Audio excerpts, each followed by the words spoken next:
I broke exponents into two parts, technically three parts, because I wanted to make sure we didn't do too much at once. So we're going to learn some properties and some rules that we could use whenever there's exponents. So first of all, what I should have put in these notes right away is if you have a number or even a variable, something like this. Okay, there's a variable. And you have a number or something on the top, a small number or variable again at the top, that's your exponent. What do we call this number, or this, in this case, this x? What do we call the x here? The base. Good. So this is the base. And what do we call the little number at the top here? The exponent. Or sometimes it'll be called the power. Okay? So we have the base, and then we have the exponent. What does the exponent tell us to do with that base? Not times by that number. Multiply whatever the base is to itself, however many times the exponent says. So on this example, x to the second power means multiply x to itself twice. So x times x.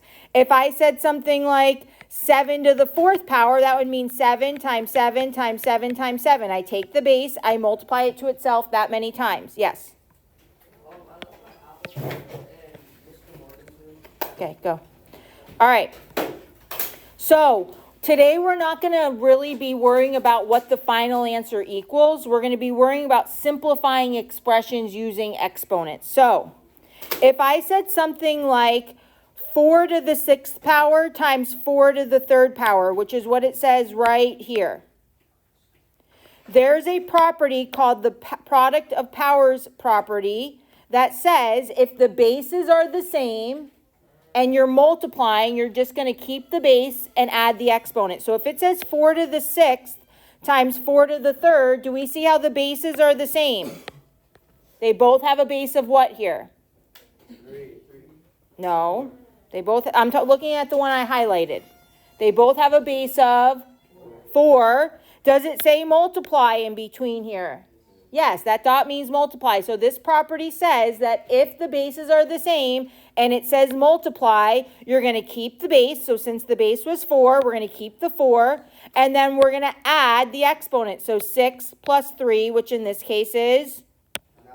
So we get 4 to the ninth power. Now, do I need you to figure out what 4 to the ninth power is? No, that's going to be a very big number. I'm not asking you to solve. I'm asking you to simplify. There's a difference. Simplify means simplify it. 4 to the ninth is simplified more than saying 4 to the sixth times 4 to the third. Okay? That works with exponents as well. If it had said x to the sixth times x to the third, that bases would have been the same. So you would keep the base of x, you would add the exponents, and you'd get x to the ninth. So, for example, if we look at this one that says 3 to the second times 3 to the sixth, what is that going to equal? 3 to the 8. Exactly. We keep the base of 3. It says multiply right here, so that means we keep the base of 3 and we add the two exponents. 2 plus 6 is 8. All right. So, the only thing that's really difficult or kind of difficult about this lesson is the fact that you're going to have to remember the different properties and know when to use which. So, for example, the next property is called the quotient of powers property. The first one was called the product of powers property. This one's called the quotient of powers property. What's the difference between product and quotient? This is elementary vocabulary. Product means the answer to multiplication.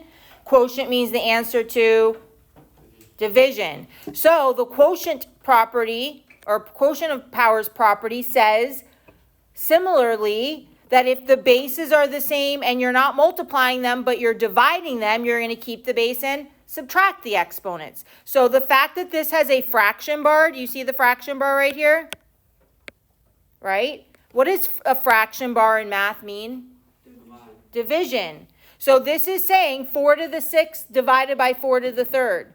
So since the bases are the same and it's division, we're going to keep the base of 4, and this time we're going to subtract 6 minus 3, which is 3. So we get 4 to the third power. Again, I don't need to figure out what 4 to the third power equals unless they actually tell you to solve. If they just say to simplify the expression, then you would say 4 to the third power. So, for example, what would this one equal? Negative 4 to the second power divided by negative 4 to the seventh power. Keep the base. They have the same base, so negative 4. Well, 7 minus 2 is 5, but this is, you always take the top number and subtract the bottom number. What's 2 minus 7? Negative 5. Now, I'm going to be honest. We're going to learn a lesson next week that tells us you cannot have a negative exponent, and there's more work that needs to be done. But for today, we don't know about that, so we're going to leave it as negative 4 to the negative fifth. However, again, we are going to learn a lesson next week on what to do when the exponents are negative. Okay? Again, you're going to subtract the top number minus the bottom number. And then again, if it's negative, today we'll leave it. But in the future, when an exponent is negative, there's more work that needs to be done. All right. The next one says power of a power property. This property, does this show you multiplication here?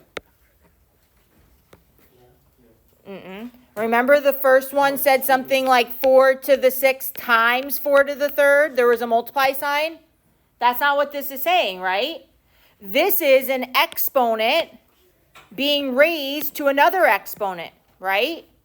So this property, when you have a power, which is another word for exponent basically, of a power, that's basically saying an exponent being raised to another exponent. It says we're going to keep the base and what does this word say?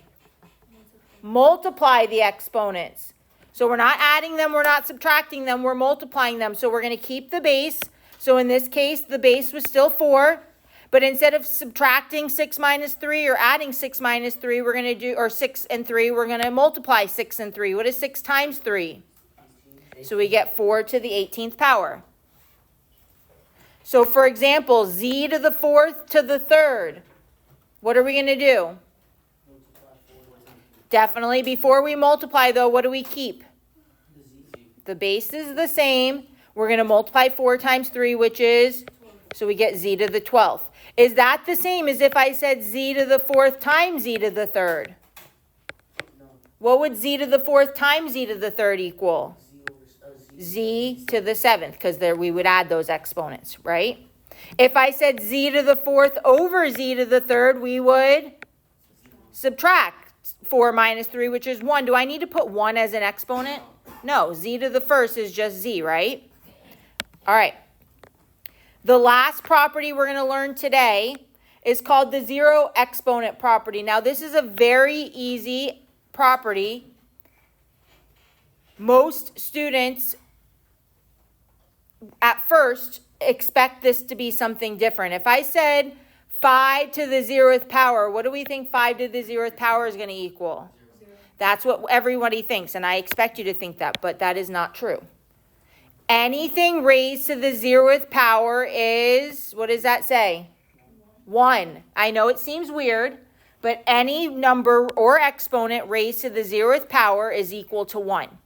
So 4 to the 0th is 1. 7 to the 0th is 1.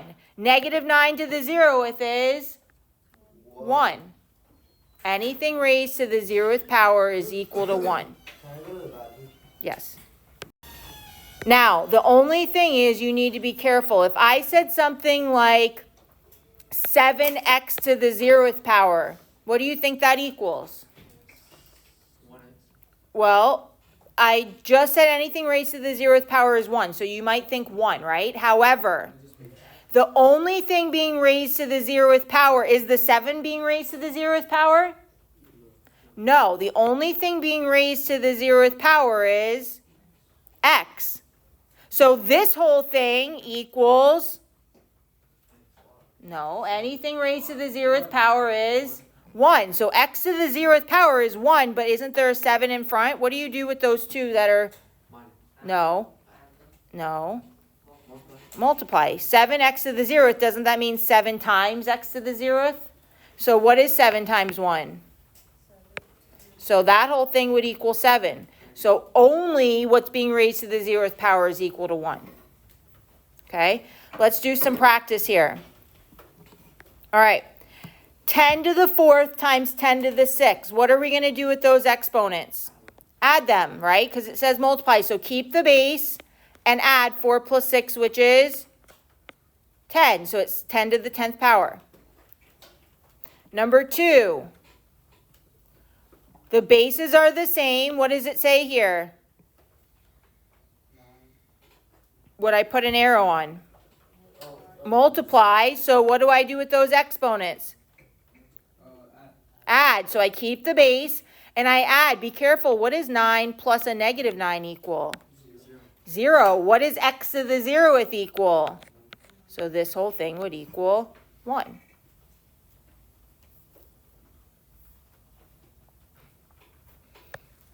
What am I going to do with the exponents on number 3?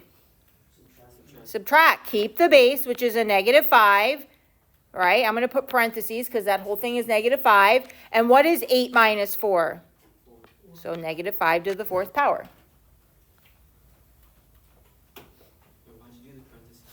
Because I'll have to explain this later a little bit more in depth. But if you don't put parentheses, then the only thing you're saying is being raised to the 4th is the 5, and it's all of negative 5, including the negative part. So we put parentheses technically around that. All right, number 4. What am I going to do with the exponents? Subtract. So keep the base, subtract. 9 minus 7 is 2. What am I going to do with the exponents here? Multiply. Keep the base. A power to a power means multiplication. What is negative 2 times negative 1? Positive 2. So I get 6 to the 2nd power. What's number 6 going to equal? 60. Well, not just 60. W to the 60th. We keep the base. We multiply 12 times 5, which is 60. Oh, number 10 I see is the same question. You could cross that one out. Oh, I guess I somehow copied and pasted some of the same questions. All right. So I have a couple I do want to add, though, because it gets a little more complicated. What if I said something like x to the 4th over y to the 2nd? Can I subtract those exponents? Why not? The bases are not the same. One base is an x, the other base is a y. So we'd have to leave that as x to the 4th over y to the 2nd. Okay, so if the bases are not the same, you can't use these properties. I do want us to open up the homework because I want to go over some of the questions that are a little bit more complicated on the homework. But this is the notes, so you can submit these.